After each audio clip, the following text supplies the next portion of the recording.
presidential election. He attempted to stay in office and to prevent the peaceful transfer of presidential power.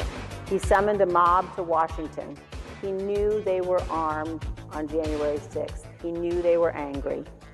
And he directed the violent mob to march on the Capitol in order to delay or prevent completely the counting of electoral votes. He attempted to go there with them. And when the violence was underway, he refused to take action to tell the rioters to leave. Instead, he incited further violence by tweeting that the Vice President, Mike Pence, was a coward. He said, quote, "Mike deserves it." And he didn't want to do anything in response to the Hang Mike Pence chants. Do you hear that? Do you hear something, Travis? Oh, I hear something. It's coming. Something's coming. It's coming. It's coming. I don't know what it is, but it is gonna be. Yeah, I think it's justice, and I think it's that guy.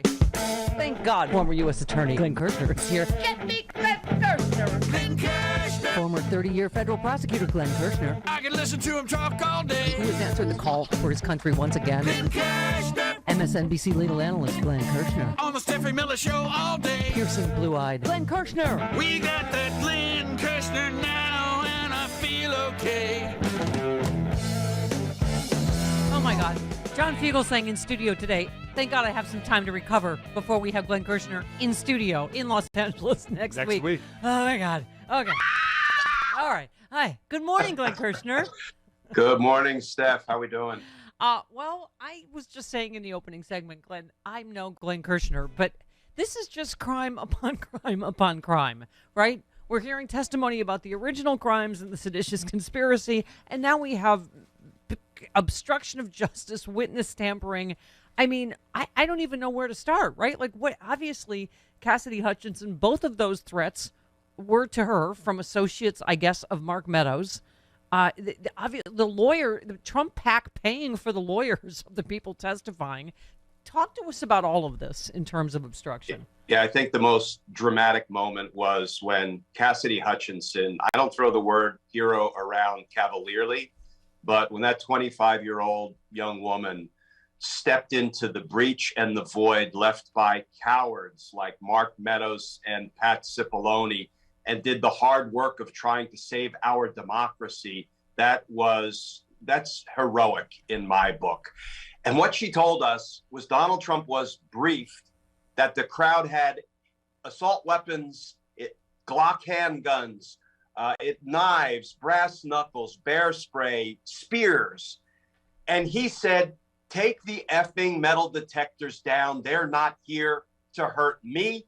And then they can all march to the Capitol and I will lead them. Steph, he wanted and intended to lead an armed attack on the Capitol. Again, this is more treason because he's levying war against the United States. And then on top of it, we've got witness tampering. And here's why this is so damn important.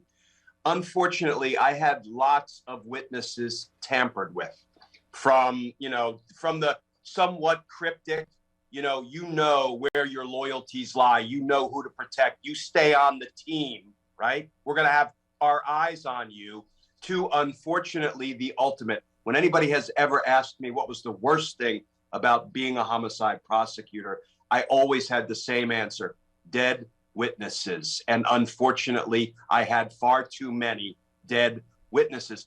And here's why this is different now. We've been waiting 18 months for the Department of Justice to indict Trump or any high government official. And thus far, it's been radio silence. Not that they're not working on it. Witness tampering is different. Witness tampering does not call for the immediate launching of a 6-month grand jury investigation. Witness tampering requires the FBI to interview Cassidy Hutchinson, to take the substance of that interview and put it in an affidavit in support of an arrest warrant. They should be in a federal judge's chambers right now as we speak, obtaining an arrest warrant, and they should lock up the people who are threatening witnesses, because that it strikes right at the integrity of an investigation, whether congressional or criminal. These people need to be locked up right now. I don't want to hear about long, drawn out, grand jury investigations of witness intimidation. Yeah.